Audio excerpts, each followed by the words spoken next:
네, 안녕하십니까. 박은수 목사입니다.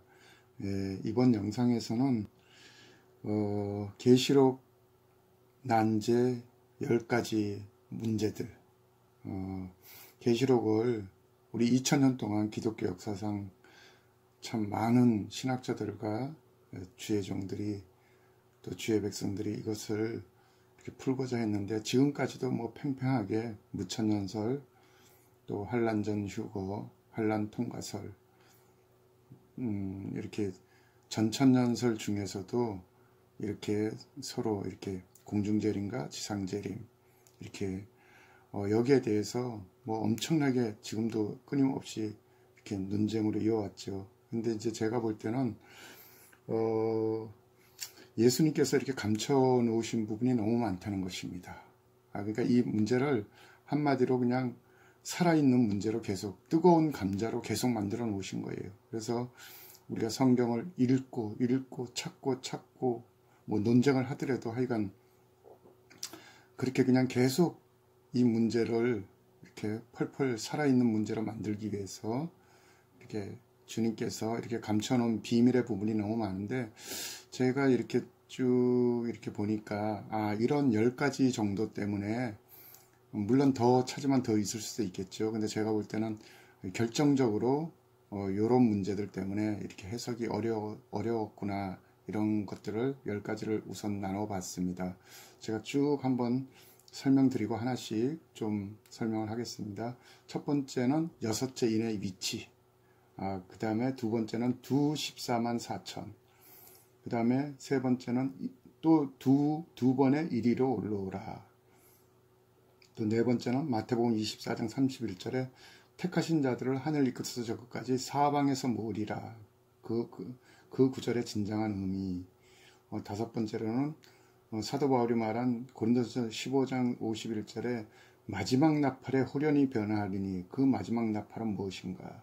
또 여섯 번째로는 계시록 7장에 그 장로가 이렇게 요한에게 설명할 때 이들은 큰 환란에서 나온 자들인데, 그 큰 환란이란 단어. 그 다음에 일곱 번째는 하늘에 있는 자들, 또 땅에 있는 자들, 땅에 거하는 자들, 이런 표현이 무엇을 의미하는지. 자, 여덟 번째로는 그 이제 마지막 때 이제 그 이스라엘산 아마겟돈으로 빅3 군대, 아주 큰 군대가 한 3가지 정도가 결집을 하는데, 빅3 군대에 대해서. 그 다음에 아홉 번째는 큰 성 바벨론이, 계시록 17장 18장에 나오는 큰 성 바벨론이 무엇을 뜻하는 것인가. 마지막으로 열 번째는 그럼 이 마지막 한일회가 그 언제냐, 언제부터 시작으로 봐야 되는가, 이런 문제들.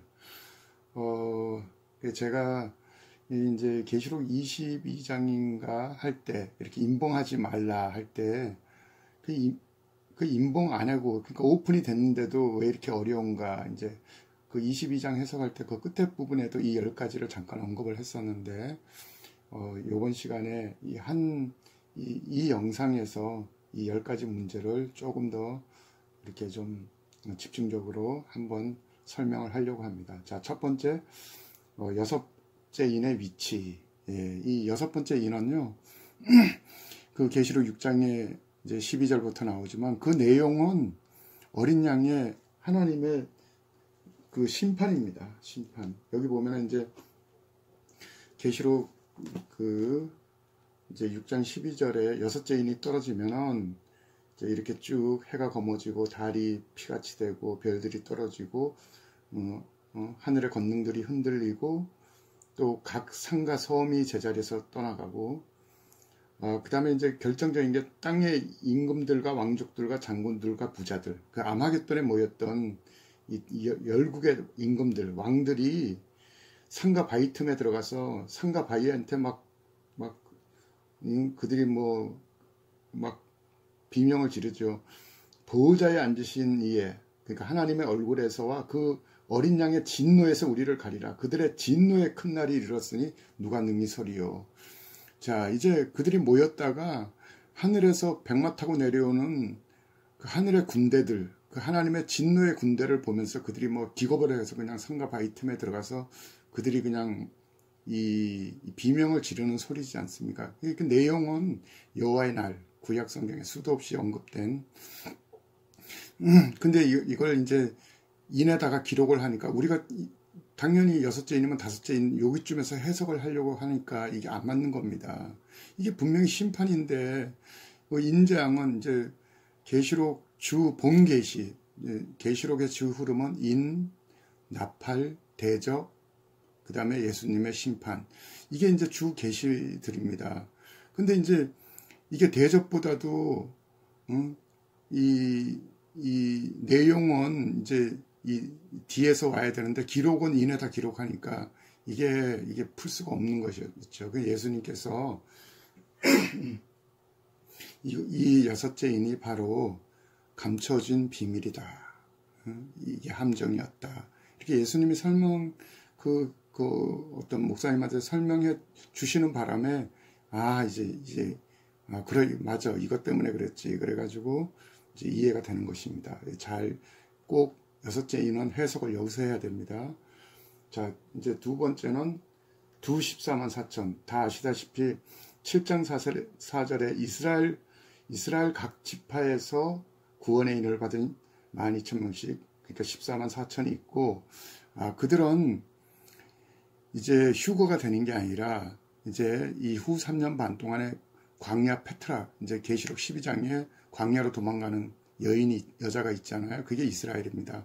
그 14만 4천은요, 하나님께서 이 구원의 인을 쳐가지고 그들을 보호하는 겁니다. 이 페트라, 지금의 요르단 남부 지역에 있는 그 옛날 라트비안 제국이 있었던 그 페트라로 들어가서 그들은 이렇게 보호를 했다가 예수님이 지상재림할 때 그들이 이제 예수님을 맞이해서 이제 천년왕국에 들어가서 이스라엘을 번성케 이제 유골 입고 들어가는 겁니다. 그래서 이스라엘의 좋은 씨로서 주님이 이제 남겨 놓으려고 하시는 거죠.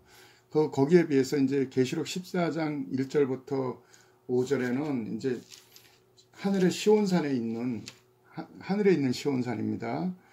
어린 양과 함께 시온산에서 있는 14만 4천이 있는데 그들의 이마에는 어린 양의 이름과 그 아버지 하나님 아버지의 이름 쓴 것이 있더라.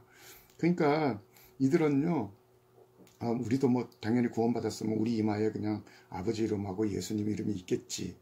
그러는데 있으면 좋겠죠. 근데 하여간 이 14만 4천 왕권들에게만 독특한, 이게 하나님이 이제 이 14만 4천만큼은 특별한 나의 소유다. 이제 이렇게 인쳐주시는 거죠. 그래서 그들은요, 처음 익은 열매들로 하나님과 어린 양에게 속한 자들이니 그 입에 거짓말이었고 흠없는 자들이라. 그러니까 이 14만 4천은 구약과 신약 전 인류의 모든 세대를 통해서 이 땅의 신앙 성적표가 저 천국 성적표가 1등부터 14만 4천 등 안에 들어가는, 그래서 하나님께서 천국에서 또 천년왕국에서 왕들로 왕과 제사장인데 진짜 왕들의 권위를 주는 그런 특별한 자들입니다. 근데 이제 계시록에 이스라엘 14만 4천과 이제 14장에 14만 4천 이렇게 14만 4천이 딱 두 번만 나옵니까? 그러니까 우리들은 대부분은 뭐 같은 사람들로 해석을 하는 게 자연스럽죠. 그러나 이것도 숨겨진 비밀입니다. 전혀 다른 그룹입니다. 전혀 다른. 이제 또 세 번째 문제는 이리로 올라오다. 이것도 두 번 나와요. 4장 1절에 사도 요한이 이제 아버지 보좌 앞으로 올라갈 때 이리로 올라오라 했잖아요. 그때는 사도 요한이 이 계시록 설명을 받기 위해서 사도 요한 개인이 올라간 겁니다. 그 흔히 입신이라 하죠. 영이 빠져나가가지고 천국 체험을 한 겁니다. 그거는 휴거가 아니에요. 그리고 또 한 번 이리로 올라오라가 있는데 두 증인은 이제 두 증인도 1260일인데 두 증인은 여기 후 3년보다 사역이 조금 앞서요. 왜냐하면은 이제 11장 1절이 어떻게 됩니까? 이제 성전에서 경배하는 자들을 그 신앙을 측량을 하는데 여기 이제 적그리스도가 성전 보좌에 앉아버리면 못 들어가잖아요. 그러니까 그 전부터 활동을 해야 됩니다. 두 증인은 이제 후 3년 반 직전부터 공식적으로 활동을 해서 두 증인이 죽으면은 이제 11장 12절에서 그들이 이제 짐승에 의해서 죽으면은 이제 그들의 그들의 이제 3일 반 후에 이제 부활해서 올라가면은 이제 둘째 화가 끝나고 셋째 화가 시작되는 겁니다. 셋째 화는 대접 재앙이고, 그래서 여기 타임라인에서 두 증인이 올라가는 시간하고 여기 계시록 14장에 나오는 땅에 익은 곡식 추수하고는 요거 시간이 맞물려요. 그들은 나팔 재앙까지만 이 땅에서 활동하다가 요때 이제 익은 곡식들까지 두 증인하고 같이 다 올라가고 이제 마지막 대접이 부어지고 주님의 지상 재림으로 이어지는 것이죠. 그래서 하여간 이 사도 요한이 올라갈 때 이리로 올라오라, 두 증인이 올라갈 때 이리로 올라오라, 그거는 둘 다 휴거가 아닙니다. 휴거는 7장 9절에 능히 셀 수 없는 흰옷 입은 무리, 그들이 흰옷이 그 예복이에요. 예복, 흰옷, 혼인 예복, 거기가 휴거고, 또 데살로니가전서 4장 16장 17절에 그 이제 천사장의 나팔 소리와 함께 죽은 자들이 먼저 올라오고 살아있는 자들이 또 같이 올라가서 공중에서 주를 영접하는 게 그게 공중재림 휴거고요. 고린도전서 15장 그 사도 바울, 조금 이따가 제가 설명드리겠지만 사도 바울이 말한 마지막 나팔에 호련히 변화하리니, 그 구절도 좀 이따 설명하지만 이게 마지막 7번째 나팔이 전혀 아닙니다. 이건 7번째 나팔은 나팔 재앙으로서 나팔이고, 사도 바울이 말한 것은 휴거의 나팔을 얘기한 겁니다. 마지막 때, 이제 이게 다 마지막 때잖아요. 자, 그 다음에 이제 네 번째는 마태복음 24장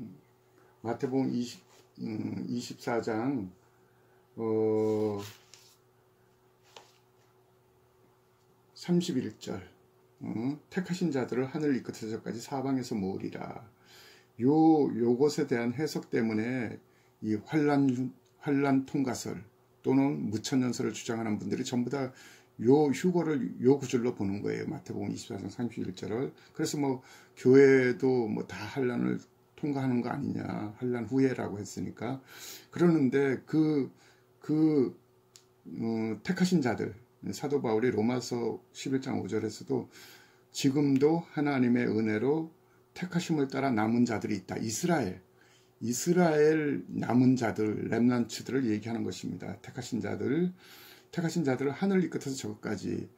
신명기 30장 4절에서 모세가 그랬죠. 너희들이 끝날에는 하나님의 진노로 온 세상에 흩어져 있었는데 너희들이 하늘 끝에 있다 할지라도 거기로부터 너희들을 모아서 너희들의 하나님이 그 약속으로 준 땅으로 데려 들어가리라.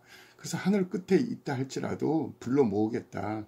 사방에서 불러 모으겠다. 느헤미야 1장 9절에서도 너희들이 흩어진 자들이 하늘 끝에 있다 할지라도 거기로부터 모아서, 자, 사방에서 모아서 어떻게 합니까? 너희들의 이스라엘 땅, 너희들의 고토로 데려 들어간다. 그래서 이 마태복음 24장 31절에 택하신 자들을 하늘 끝에서 저것까지 사방에서 모으리라. 이스라엘 흩어진 자들을 너희들이 하늘 끝에 있을지라도 사방에서부터, 동에서 놓으라, 북에서 내 백성을 구리하지 말아라, 남방에서 놓으라, 이렇게 사방에서 모아서, 그 다음에 이제 그 뒤에 한 문장이 빠진 거예요. 자, 사방에서 모으리를 하고 딱 끝났는데 그 뒤에 원래 있어야 될 구약을 기준으로 하면은 사방에서 모아서 이스라엘 땅으로 데려 들어가리라. 살아있는 자들은 그래서 모아서 데려 들어가고, 또 이스라엘 무덤이, 제가 이제 여러 번 해석을 했지만 이스라엘 무덤이 갈라집니다. 이때 교회의 알곡들의 무덤은 이때 갈라지고요. 이스라엘 성도들의 무덤은 이때 갈라집니다. 다니엘서 12장 2절에 땅의 티끌 가운데 자는 자 중에 많은 자들이 깨어나서 영생을 받을 자도 있겠고, 그 영생을 받는다는 것은 변화체가 된다는 건데, 이스라엘 무덤이 이때 갈라져서 그들의 메시아를 만나서, 그러니까 이스라엘 무덤에서 살아나는 자는 에스겔서 37장 12절에도 나와요. 무덤 이스라엘아, 내 백성아, 너희 무덤을 열고 거기로부터 너희들을 나오게 해서 이스라엘 땅, 메시아 왕국으로 데려 들어가리라. 이 이스라엘 무덤 갈라지는 것은 구약에 수도 없이 나옵니다. 그러니까 이 큰 나팔이 두 번인데, 교회의 알곡을 불러 모으는, 교회에 잠자던 성도의 무덤이 갈라지는 휴거의 나팔, 공중 강림, 이것은 교회를 위한 시간이고 이스라엘은 후 3년 반 야곱의 환란 끝에 예수님이 지상 재림할 때 이스라엘 잠자던 무덤이 열리고 또 사방에서 살아있는 이스라엘도 꼭 휴거하고 너무 비슷하죠. 이스라엘 무덤이 열리고 살아있는 이 페트라에 있는 또 3분의 1이 그 불같이 연단한 은같이 연단한 그 3분의 1 그 사방에서 그들을 모아서 메시아 왕국 그들의 고토 그들의 이스라엘 땅으로 데려 들어간다. 그러니까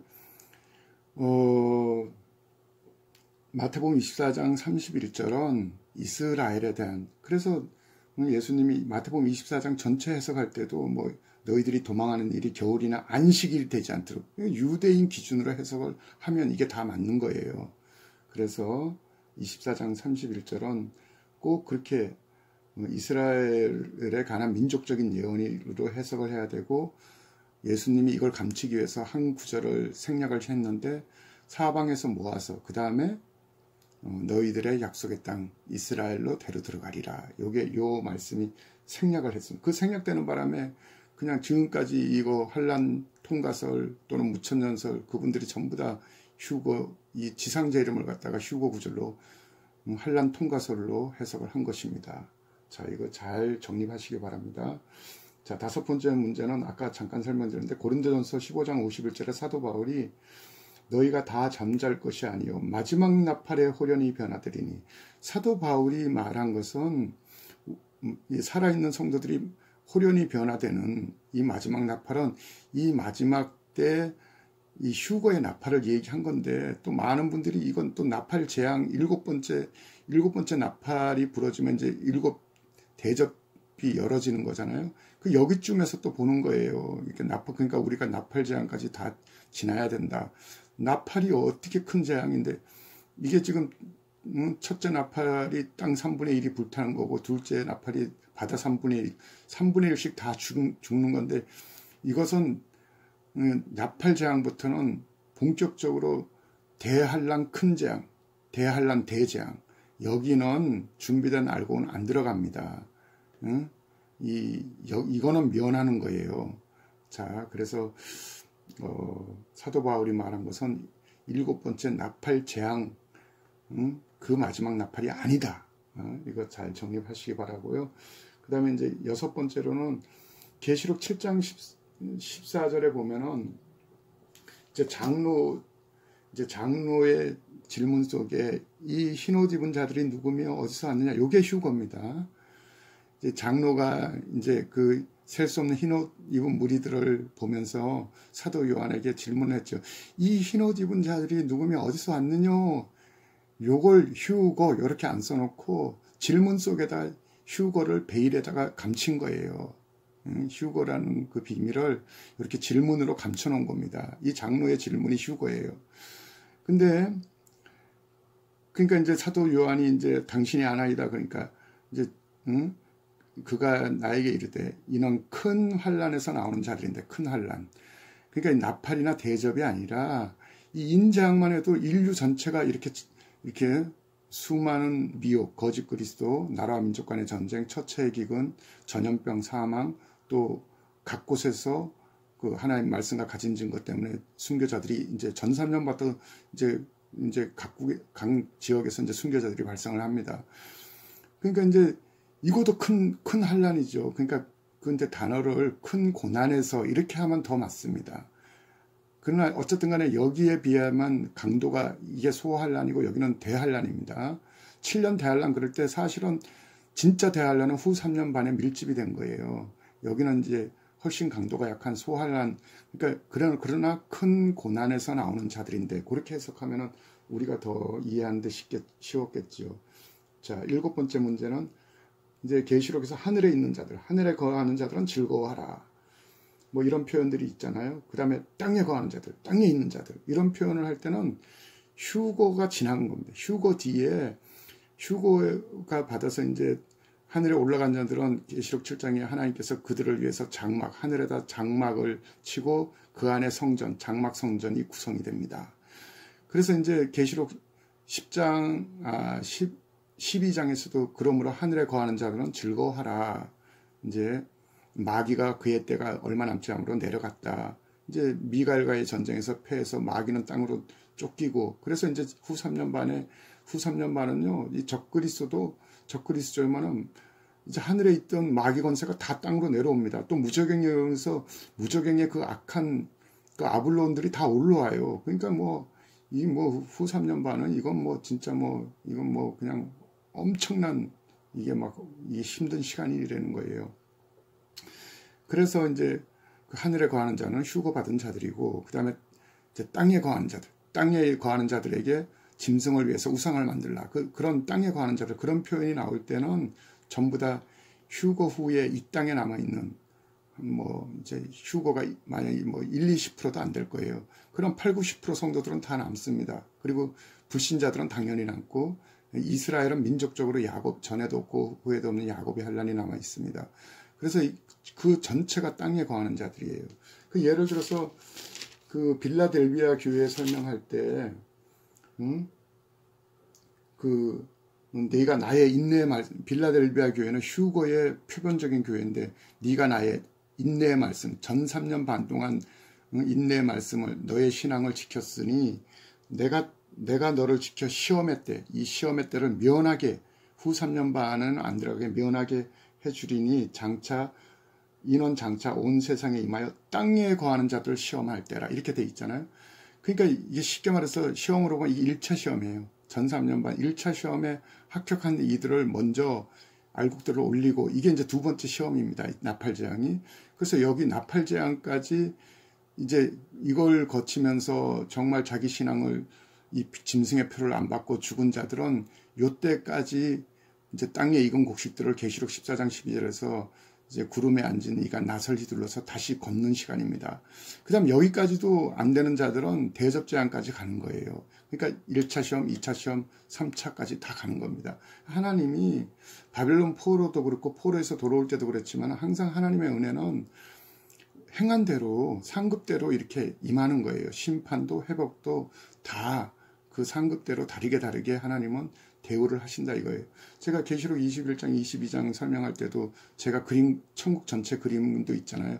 천국에 가도 다 같은 동네로 가는 것이 아니라, 또 지옥도 다 같은 동네가 아니라, 천국도 상급이 틀리고 지옥도 재질에 따라서 깊이가 틀리는 겁니다. 하나님은 정확하게 행한 대로 다 나눠서 대우를 하신다는 것입니다. 그 다음 8번째는 아마겟돈 전쟁에 그 인간 군대 빅3가 모인다. 아마겟돈이 이제 마지막에 모일 때, 이 후 3년 반은 적그리스도가 이제 하나님의 보좌에 앉게 되면은 짐승과 열뿔이 이스라엘 예루살렘을 중심으로, 거기가 이제 큰 성 예루살렘, 큰 성 바벨론 시스템이 돼서 온 세계를 다, 각 나라와 민족과 백성을 다 통치를 합니다. 42달 동안.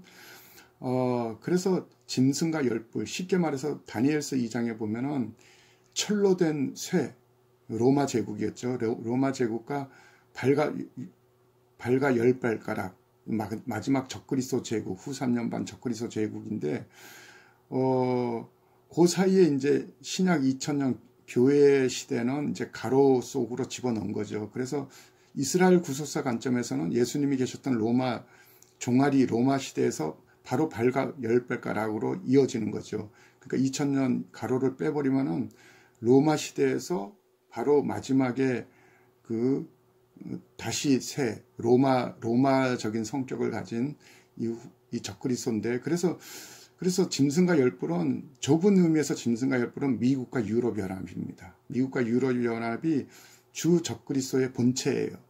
그러니까 쉽게 말해서 그 단일 정부, 지금 오늘날로 단일 정부를 구성하려고 하는 그들은요, 사단에 해당이고 자칭 유대인들이고, 그들은 일루미나티의 고위층들이고, 뭐 프리메이슨가 다 위에 지배계층들이죠. 빌더버그. 그러니까 그들이 짐승과 열뿔, 미국과 유럽 연합에 지금도 실제적으로 거기 다 몰려 있지 않습니까?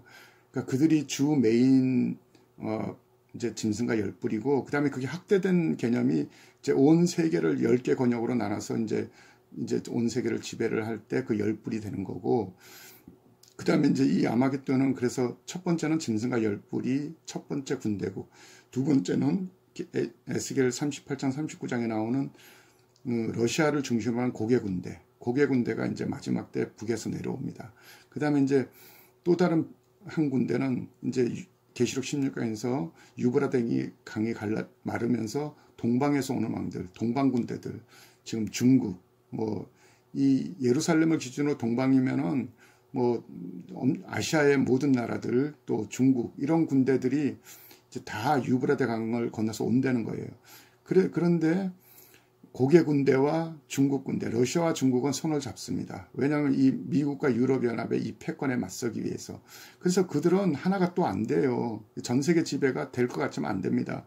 그 짐승과 열뿔이 한 뭉치가 되고, 또 다른 반대에는 러시아와 중국이 이제 손을 잡습니다. 그래서 그들끼리 형제가 형제의 칼에 의해, 동무가 동무의 칼에 의해, 에스겔 38장, 학개서 2장, 스가랴서 14장 이런 데 보면은 인간 군대끼리 싸웁니다. 이제 자기네 그 패권 때문에 싸울 때 예수님께서 하늘에서 하늘의 백마탄 군대, 심판의 군대를 데리고 내려오면서 인간들을 다, 인간 군대는 거기가 이제 포도주 틀이 되는 거예요. 거기가 이제 감난산 그 일대, 그 다음에 기드론 골짜기, 그 기드론 골짜기가 죽음의 골짜기, 심판의 골짜기, 도벳 사당이 되는 것입니다.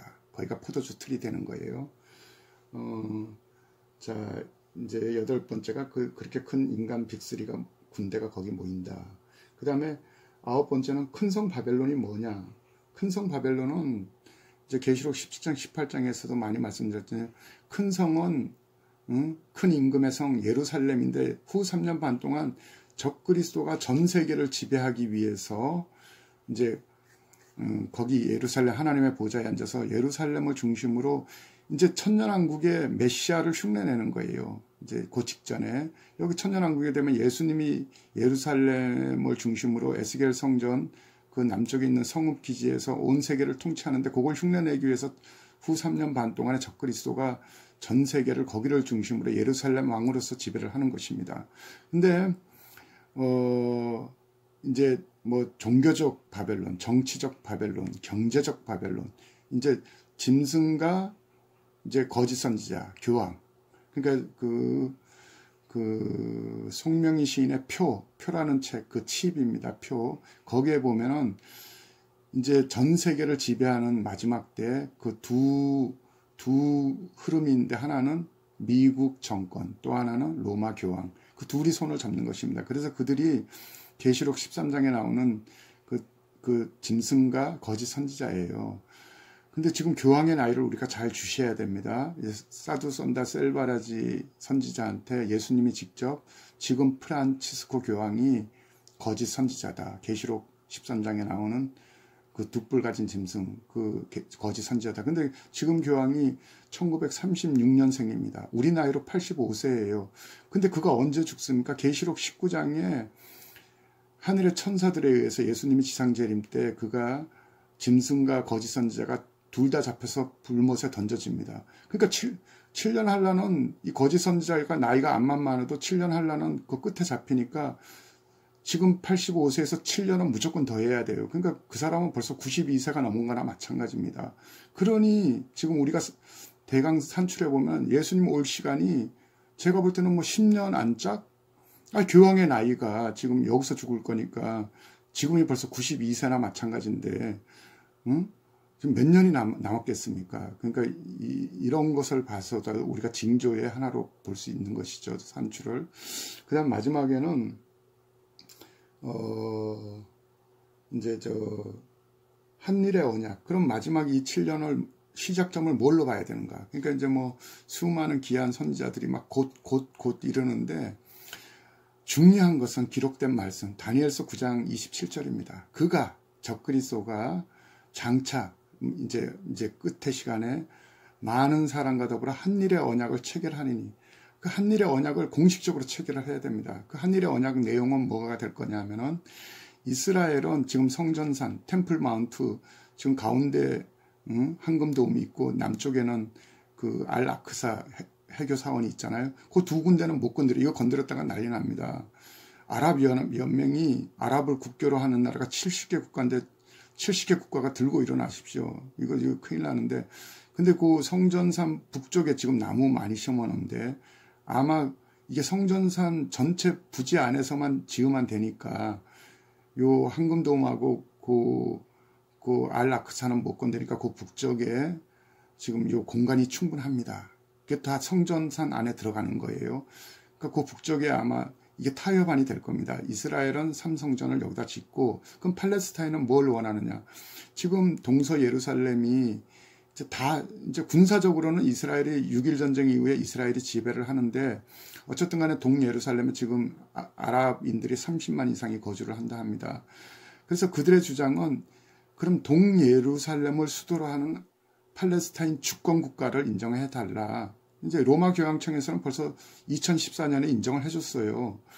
그러니까 이제 이게 세계적인 추세가 돼가지고 이제 타협안이 이제 이스라엘은 삼성전을 짓고 그 다음에 팔레스타인은 동예루살렘을 수도로 한 주권 국가가 될 것입니다. 이게 이제 협약이 이루어지면 한일의 언약이 체결되는데 지금 미국 대통령들이 자기 대통령의 업적을 남기기 위해서 수도 없이 노력을 했죠. 이거 중동평화 로드맵을 만들기 위해서 클린턴 대통령 때도 캠프 데이비드에서 라빈 총리하고 아라파트 살아있을 때 불러다가 조약을 다 만들어 놓고도 그게 파기가 되잖아요.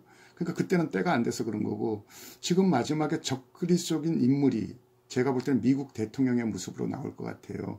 왜냐하면 지금 미국 대통령이 세계 최고의 슈퍼파워인데 또 다른 적그리스도적인 인물이 그 미국 대통령을 허수아비로 만들어 놓고 자기가 전 세계를 지배할 수는 없는 거예요.